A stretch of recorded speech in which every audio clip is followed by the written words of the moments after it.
आप लोगों ने अपना एनटीए वाला वो देख ही लिया होगा, है ना, पता चल गया होगा इस अपडेट के बारे में। और मैंने आप लोगों को अप्रैल में ही बता दिया था इस चीज के बारे में। कितने बच्चों ने उस समय अपडेट कर लिया था तो एक बार बता दीजिए।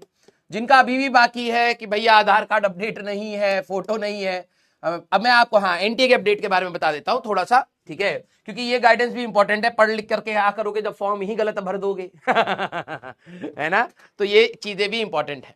कितने बच्चों ने पहले कर लिया था? Very good, very good.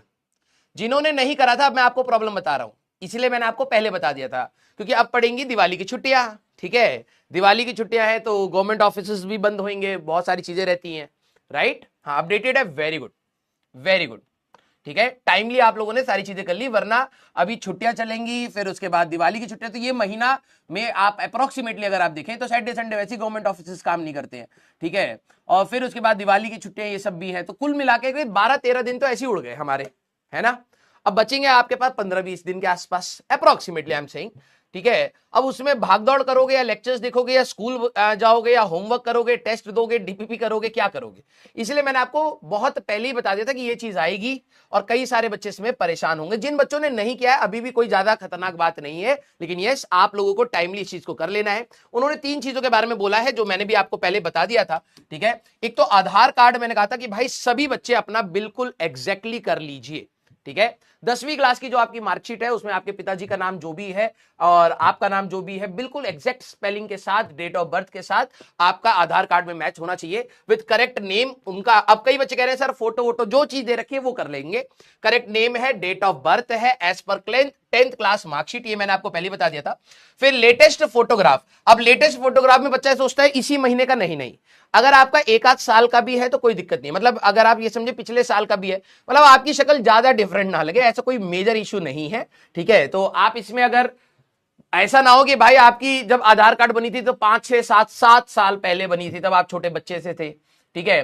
फिर उसके बाद अब आपका आधार कार्ड में जो आपका फेस आना चाहिए वो थोड़ा सा नियर अबाउट का आना चाहिए, 1-1.5 साल 2 साल तक का। अगर आपका लग रहा है कि हाँ यार ऑलमोस्ट सिमिलर सी शक्ल है हमारी, बिगड़ ही रही है बिगड़ ही रही है, ठीक है, तो आप रहने दे सकते हैं। लेकिन यस अगर आपकी बहुत पहले की बचपन की थोड़ी सी फोटो वोटो लगा रखी है पापा मम्मी ने तो उसको प्लीज अपडेट करा लीजिएगा, and it will take time भाई, अप्रोक्सीमेटली 30 डेज लगते हैं। अब आप ये समझिए कि उन लोगों ने अभी ये नोटिफिकेशन दिया है तो नवंबर स्टार्टिंग में आपका फॉर्म रोल आउट हो जाएगा। वो ये सोच के चल रहे हैं कि भाई 20-30 दिन के अंदर, अप्रोक्सीमेटली 30 दिन लगते हैं ये सारी चीजें करवाने में, तो उसमें बच्चे करा लेंगे और फिर फॉर्म रोल आउट कर देंगे, फिर 15-20 दिन का और टाइम मिल जाएगा तो सारे लोग कर लेंगे। तो आप लोग प्लीज इसको डिले मत करिएगा, ठीक है। एड्रेस आपके लिए इंपॉर्टेंट है एंड फादर्स का नेम आपके लिए इंपॉर्टेंट है, ठीक है। ऑल द मदर्स का नेम भी होना चाहिए, लेकिन चलिए ठीक है जब इन्होंने एक बात करी है, ठीक है।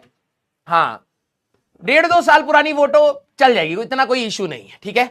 फिर हमारे पास पीडब्ल्यूडी का सर्टिफिकेट आपका है, ठीक है, तो UDID card should be valid, और जिनका डिसेबिलिटीज वाला है तो वो आप ले सकते हैं। कैटेगरी सर्टिफिकेट मैंने कहा था हर एक्चुअली में हर स्टेट का अलग अलग फॉर्म है, आपको जाकर के अपने डिस्ट्रिक्ट मजिस्ट्रेट डीएम ऑफिस में जाकर के इसको अप्लाई करना पड़ता है और आप जाकर के उसको ले सकते हैं, ठीक है।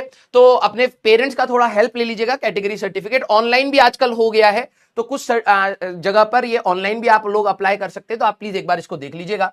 ऑनलाइन भरना है या फिर आपके डीएम जो ऑफिस है वहां पर जाकर इसका फॉर्म मिलता है, उसी में वही आधार एंड ऑल सारी डॉक्यूमेंट्स लगेंगे आपके, तो पहले काम आपका आधार का ही रहता है। क्लियर? यस। हाँ 10th वाली भी चल जाएगी, कोई दिक्कत नहीं है इतना, ठीक है। 10th वाला भी अगर आपका आधार कार्ड का है फोटो तो ऐसा कोई वो नहीं है कि वो सीधे कैंसिल आउट कर देंगे, लेकिन हाँ बहुत बड़ा चेंज भी नहीं होना चाहिए, ठीक है। यस तो ये हो गया आपका, और आगे की अपडेट्स जो भी आएंगे वो मैं आपको बताते हुए चलूंगा, ठीक है। हाँ क्लियर। मैं अभी आप लोगों को बता रहा हूं इन्होंने अप्रोक्सीमेटली ये सारे काम, एड्रेस चेंज कराने का काम अप्रोक्सीमेटली होने के लिए तो 1 हफ्ते से लेकर के 30 दिन 45 दिन तक भी लग सकते हैं, ठीक है। तो आप लोग इसको जल्द से जल्द करवा लीजिए, क्योंकि बीच में छुट्टियां भी आएंगी तो आपको थोड़ी सी दिक्कत भी हो सकती है, ऐसा ना हो लास्ट मोमेंट पर हो रहा हो, ठीक है। इसको जल्द से जल्द करवा लीजिएगा। और जो नेक्स्ट आपका अपडेट मुझे जहां तक लग रहा है अक्टूबर एंड में आपका आ जाएगा, क्योंकि उन्होंने अप्रोक्सीमेटली 30-35 डेज की एक विंडो दी है कि आप लोग ये सारा काम कर लीजिए, फिर हम लोग फॉर्म को रोल आउट करने वाले हैं, ठीक है। तो ये अब आप लोगों का पास आ ही गया है। अब मैंने आज सुबह आप लोगों को एक और चीज बोली थी, ठीक है, जनरल वालों के लिए कोई कैटेगरी का सर्टिफिकेट की रिक्वायरमेंट नहीं है, ठीक है। जिनकी कैटेगरी की है रिक्वायरमेंट, जिनका सर्टिफिकेट होना चाहिए, अगर आपने सर्टिफिकेट नहीं बना रखा है तो आपको भी जनरल में काउंट किया जाएगा, सीधी सी बात है, ठीक है। तो एक बच्चे का मैसेज भी आया था कि सर मेरा ओबीसी में है तो क्या मुझे सर्टिफिकेट बनवाना है? बिल्कुल बनवाना है भाई, वही आपका एक प्रूफ माना जाएगा। अगर आप सर्टिफिकेट नहीं दे रहे तो आपको जनरल में ही काउंट करेंगे। क्लियर? यस, हाँ, वेरी गुड। ठीक है, अब हॉलीडेज एंड संडे का प्लान। अब सारे बच्चे जरा एक बार ध्यान से सुन लेना, आपकी जो भी क्वेरीज हैं धीरे धीरे मैं क्लियर करता चलूंगा। ठीक है, हाँ, अब इसमें अब देखो हर चीज ना बहुत सारी है भाई। ठीक है, हमारे पास अब ईडब्ल्यूएस सर्टिफिकेट आपका है, SC certificate, ST certificate, OBC, non creamy layer, एक क्रीमी लेयर होता है उनका, उनको जनरल में ही काउंट करेंगे, नॉन क्रीमी लेयर हमारे पास है। ठीक है, तो अब इसके बारे में धीरे धीरे मैं आपको अपडेट देता रहूंगा। ठीक है, यस, क्लियर? चलिए भाई, हाँ सारे बच्चे, हाँ सर हमारी क्या गलती? बेटा पढ़ाई कर ले, ये सब चौधरी मत बन। ठीक है, जो बोला गया ना वो कर ले। ठीक है, हमारी क्या दिक्कत है, हमें क्या गलती है, ये वो जाके ज्यादा पॉलिटिशियन बनना है तो जाके पॉलिटिक्स कर ले भाई, फिर बैच छोड़ दे। हाँ, yes, NCL means non creamy layer. इसमें दो कैटेगरी होती है बेटा। ठीक है, दो कैटेगरी रहती है, क्रीमी लेयर होती है, एक नॉन क्रीमी लेयर होती है। तो NCL means non creamy layer. Clear? Yes, आप अपने पेरेंट्स से बात कर लीजिएगा, वो आपको सारी चीजें गाइड कर देंगे, उनको पता होता है ये सारे जो ये गवर्नमेंट ऑफिस के जो काम काज होते हैं ये आपके पेरेंट्स को पता होता है। तो आप अपने पेरेंट्स से कन्विंस कर लीजिए, मतलब बात कर लीजिएगा, वो आपको हेल्प जरूर कर देंगे। क्लियर है क्या? यस, हाँ, सेंट्रल वाला यहां पर आपको सेंट्रल वाला ही चाहिए। ठीक है, यस, क्योंकि आप जिसके लिए अप्लाई करेंगे एनआईटीज, आईआईटीज, जीएफटीआईज, ये सारे सेंट्रल इंस्टीट्यूट्स में आते हैं आपके, तो आपको सेंट्रल वाला चाहिए। क्लियर? Yes, yes. आइए भैया, अब मैं आप लोगों की यहां पे चोच रोक देता हूं, मैं धीरे धीरे आप लोगों को इनके बारे में भी बता दूंगा। जैसे जैसे मैं एक बार इंफॉर्मेशन कंपाइल करूंगा तो मैं टेलीग्राम पर आपको बताता हुआ चलूंगा। अब बात आ रही थी कि हम लोगों ने, मैं थोड़ा सा टाइम लूंगा फिर हम लोग क्लास स्टार्ट करते हैं। ठीक है, अब आप लोग एक चीज ध्यान रखिएगा, आपके पास अप्रोक्सीमेटली जो भी दिन बन रहे हैं संडेज के साथ अगर मैं देखूं तो 10-12 दिन की आपको अप्रोक्सीमेटली छुट्टी बन रही है। मुझे पता है, विद एक्सपीरियंस मैं आपको कह रहा हूं, जब आप छुट्टी खत्म करके आएंगे तो आप लोग रो रहे होंगे। ठीक है, बुरी लगेगी बात, but this is the reality. बहुत ही कम पोर्शन ऐसे बच्चे होते हैं जो ईमानदारी से अगर सच बोले तो वो ही कर पा रहे। ठीक है, मतलब अगर 100 बच्चे हैं तो मुश्किल से 10 बच्चे ऐसे निकल करके आते हैं। ऑफलाइन में भी ऐसे ही था, ऑनलाइन में भी कई बच्चों का मैंने देखा है जो छुट्टियों से निकल करके, दिवाली की छुट्टियों के बाद आकर के कहते हैं कि सर हमने ढंग से यूटिलाइज करा।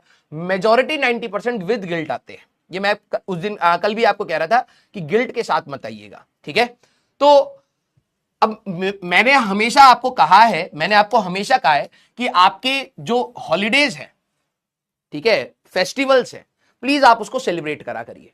मैं कभी भी आपको हार्डकोर ये नहीं बोलूंगा कि भाई आईआईटी का एग्जाम देना है तो भाई साहब बहुत बड़ा सेक्रीफाइस करना है, ऐसा कुछ भी बात नहीं है। कोई बहुत मतलब एक एग्जाम ही है, बस एक कॉलेज के लिए एग्जाम है। ठीक है, तो ठीक है, उसके लिए थोड़ी सी मेहनत चाहिए होती है, थोड़ा हार्डवर्क चाहिए होता है, consistency and all basic discipline वाली पैरामीटर्स हैं, वो आप कंप्लीट करिए। ये नहीं कि आपने अपने लाइफ में से सारे इंजॉयमेंट्स खत्म कर दिए, लाइफ में से आपने सारा फन खत्म कर दिया है, सारी एक्साइटमेंट खत्म कर दी और सिर्फ एक किताबी कीड़ा बन करके बैठे हैं। मैं कभी भी उस चीज को प्रमोट नहीं करता हूं। बिल्कुल हमारा कल्चर है और ये हमारे कल्चर की सबसे अच्छी बात है भाई। मैं रिसेंटली पढ़ रहा था कि फ्रांस में 2 ही छुट्टियां हैं। ठीक है, एक क्रिसमस की, एक ईस्टर की है। ठीक है, 2 ही छुट्टियां हैं और उन्होंने अभी रिसेंटली वो रूल निकाला कि भाई वो भी छुट्टियां नहीं देंगे। मैंने कहा कि भाई हम लोग कितने लकी हैं कि हमारे देश में इतना इतना विविड कल्चर है कि हमें इतनी सारी छुट्टियां मिल जाती हैं जिसमें हम लोग अपनी सोसाइटी से कनेक्ट हो सकते हैं, अपने पेरेंट्स से कनेक्ट हो सकते हैं, थोड़ा रिलैक्स कर सकते हैं। तो आप लोगों ने नो डाउट बहुत मेहनत करी है, मैं मानता हूं कुछ कमियां हैं तो उसके ऊपर भी काम करेंगे, लेकिन मेरे हिसाब से आप लोगों को अपना फेस्टिवल डेफिनेटली इंजॉय करना चाहिए। ये आपको एक पॉजिटिव एनर्जी देगा, बिलीव मी, ये आपको एक पॉजिटिव एनर्जी देगा। अब बस बात ये है कि उस एंजॉयमेंट की लिमिट हो सकता है हम लोग थोड़ा सा प्लस माइनस कर लें, क्योंकि एक रिस्पॉन्सिबल स्टूडेंट होने के नाते आपको इस चीज पर थोड़ा सा कहते हैं ना ध्यान रखना पड़ेगा कि कहीं फेस्टिवल ऐसा ओवरकम, मतलब ऐसा आपके तैयारी पर वो ओवरशैडो ना कर जाए कि आप जब फेस्टिवल खत्म करके आए तो आपके अंदर सिर्फ गिल्ट हो रहा और आप मन ही नहीं लगा पा रहे पढ़ाई करने का। राइट, तो मैंने आपको कहा है कि भाई जिस भी दिन, जैसे मान लीजिए किसी दिन छोटी दिवाली है, उस आपकी दिवाली है, भाई दूज है, छठ पूजा है, तो एक पर्टिकुलर टाइम में आप फिक्स कर लीजिए। मेरे को पता है पूरा दिन आपको मन करेगा कि यार सारे लोग एंजॉय कर रहे हैं, मैं भी कुछ कर लेता हूं, मैं भी कुछ थोड़ा सा बैठ जाता हूं लोगों के साथ, नो डाउट, और वो करना भी है, मारना नहीं है इस तैयारी में अपने आप को। राइट, तो मैं आपको कहता हूं कि जनरली जितने भी फंक्शंस होते हैं वो दोपहर में या शाम के आसपास होते हैं, सारे लोग जब इकट्ठा होते हैं। तो आप लोग कोशिश ये करिएगा सुबह का, अब कई बच्चे होंगे सर मैं तो सुबह नहीं उठ पाता हूं, उठिए उस दिन, नहीं तो आप नहीं पढ़ेंगे, मैं बिलीव में बता रहा हूं। ये मस्ट मैंने लिखा है, 6 घंटा सुबह उठ के पढ़ लीजिए, ठीक है। क्योंकि जब आप दोपहर में, आपके घर वाले हो सकता है कहेंगे भाई जाकर के, क्योंकि पूजा का सामान लाना होता है, कई बार मिठाई लानी पड़ती है, कभी कुछ लाना पड़ता है, ये होता है, कभी दिए ले आओ, कभी ये ले आओ, होता है भाई, ये बहुत नॉर्मल चीज है। इसके ऊपर घर वालों पे गुस्सा मत होइएगा भाई, ठीक है, क्योंकि उन्होंने आपको पूरे 2 साल दिए हैं। अब एक दिन वो अगर आपसे कुछ पूछ ले रहे हैं तो आप प्लीज उस पर गुस्सा मत होइए। मैं कहता हूं कि आप सुबह ना अपनी पढ़ाई बिल्कुल सुबह उठिए, जब आपका घर शांत है, कहीं ना कहीं सभी लोग सो रहे हैं या अपना छोटा मोटा जो भी काम कर रहे हैं, आप 6 बजे उठ करके पूरे 12 बजे तक कह दीजिए 12 बजे के बाद मैं मिलूंगा।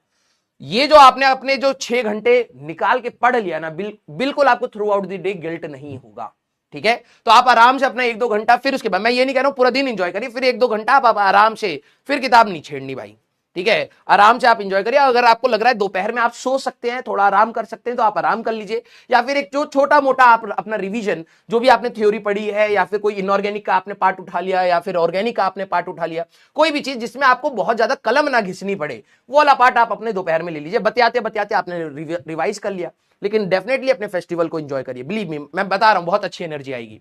इजी थिंग्स को ही रखना है शाम के, और फिर 8 बजे से लेकर के रात के 10-11 बजे तक ही पढ़िए, क्योंकि अगले दिन आपको सुबह फिर उठना है, नींद भी पूरी होनी चाहिए। अब दिवाली वाले दिन हो सकता है शाम को आप लोग सर 8 बजे कैसे सोएंगे, तो ठीक है, दिवाली वाले दिन शाम वाला मिस कर देना, और क्या है। लेकिन अगर आपने सुबह 6 घंटा एटलीस्ट पढ़ लिया, तो वो आपका जो सिटिंग आवर की कैपेसिटी है ना, वो डिस्टर्ब नहीं होगी, बिलीव मी। तो ये वाला जो सुबह वाला टाइम है ना, इसमें कोई एक्सक्यूज मत रखना, सर मैं लेट नाइट पढ़ने वाला बंदा हूं। तो दिवाली वाले दिन लोग जनरली 12-1 बजे तक ही अपने फैमिली के साथ बतियाते रहते हैं, फिर गेस्ट आते रहते हैं। प्लीज एंजॉय करिएगा उस चीज को। एक दिन दिवाली वाले दिन आपका छूट जाएगा, हो सकता है छठ वाले दिन भी कई बच्चों का छूट जाए, कोई दिक्कत नहीं, इसका कोई गिल्ट नहीं है। लेकिन एटलीस्ट सुबह, छठ के जो सुबह वाली जो वो पूजा होती है, उस दिन आप सुबह वाला छोड़ करके एक ना एक स्लॉट को जरूर रखिएगा। और जो छोटे छोटे फेस्टिवल्स हैं उसमें आप मॉर्निंग एंड नाइट का स्लॉट फिक्स रखिएगा, दोपहर में आप फुल एंजॉय करिए, कोई दिक्कत नहीं है, ठीक है। थोड़ा कम तैयारी होगी लेकिन कोई दिक्कत नहीं, आप दोनों साइड को बैलेंस कर पा रहे हैं, and that is only the part of a life, right, ठीक है। तो fix your timings for gatherings. अगर आपको शाम को गैदरिंग है तो शाम वाले स्लॉट को पहले कर लीजिए, और भैया दरवाजा बंद करके 6 घंटा मिनिमम एक बारी में सिटिंग में निकाल लीजिएगा, ठीक है। इसमें सर क्या प्लान करना है वो अब आपके ऊपर है, आपका बैकलॉग है, आपके PYQs है, आपका असाइनमेंट है, आपकी प्रैक्टिस है, आपका टेस्ट है, whatever you want to do. 11th का करना है, 12th का करना है, बोर्ड्स का तैयार करके रखना है, प्रैक्टिकल शीट्स बना लेनी, जो आपको सही लगे, ये आप लोग फ्री हैं, बिलीव मी, ठीक है। आवर्स में be flexible but morning routine should be must follow condition, ठीक है। डोंट मेक बल्कि प्लान्स। बच्चे मैं बता रहा हूं आप लोग क्या करोगे, आप लोग बल्कि थर्सडे को आपको छुट्टी मिल रही है, प्लीज आप ऐसा ही ट्राई करिएगा, सुबह उठ करके आप कोशिश करिएगा, ठीक है, और दोपहर में रेस्ट करिएगा, कोई दिक्कत नहीं है। डोंट मेक बल्कि प्लान्स, बहुत बड़े बड़े बल्कि प्लान्स मत बना लीजिएगा, आज मैं इतना कर दूंगा, नहीं, उतना ही करना जितना तुम्हारी सिटिंग कैपेसिटी के हिसाब से अलाउ होता है, और थोड़ा सा उससे ज्यादा कॉम्पिटिटिव होने के लिए। कॉम्पिटिटिव टारगेट्स मतलब आपकी औकात अगर x करने की है तो 1.2x की आपने रख लिया, ये नहीं कि 2x का कर रखा है, 1.2x मींस 20% थोड़ा सा आपने उसमें बढ़ा रखा है, ठीक है।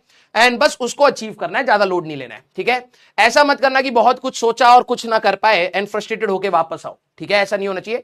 उतना ही होगा जितना तुमने सोचा है, बट बेटर सिचुएशन बनाकर निकलना, मतलब जितना तुमने सोचा है उतना ही कर लेना बस, और वही आपको बेटर सिचुएशन में लेकर के आ जाएगा। पॉइंट आपको क्लियर हो गए? यस और नो, यस और नो, क्लियर, हाँ या ना सारे बच्चे? सर फोटो भी लगेगी क्या? ऑब्वियसली आपको वो फोटो लगानी पड़ेगी फॉर्म में, ठीक है। हाउ टू बी काम इन दिस सिचुएशन, बेटा जबरदस्ती पैनिक क्यों कर रही है, तो नॉर्मल सी चीज है। तुम्हें क्या लग रहा था ये नहीं होगा, ये बताओ, तुम्हें क्या लग रहा था ये नहीं होगा? ये होना था भाई, ये तो टीचर स्टार्टिंग से बता रहा था। मैं तो जब तुम्हारा सेशन स्टार्ट हुआ था तब से बता रहा हूं कि भाई, अभी भी बता रहा हूं कि दिसंबर में क्या हाल होने वाला है। तुम लोग तैयार होना चाहते हो तो हो जाओ भाई, और कुछ नहीं है, ठीक है। ये सब तुम्हारे ऊपर है कि तुम कैसे मैनेज करते हो। यहां से तुम्हें लग रहा हो कि बहुत बड़ा डिफरेंस आता है इन सारी चीजों से, आता है।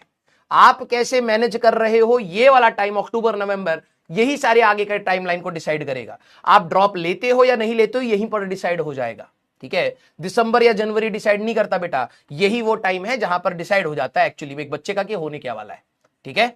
तो प्लीज आप लोग पूरी एनर्जी पॉजिटिव डायरेक्शन में लगाइए, अपने फेस्टिवल्स को एंजॉय करिए और अपना टाइम वेस्ट मत करिए।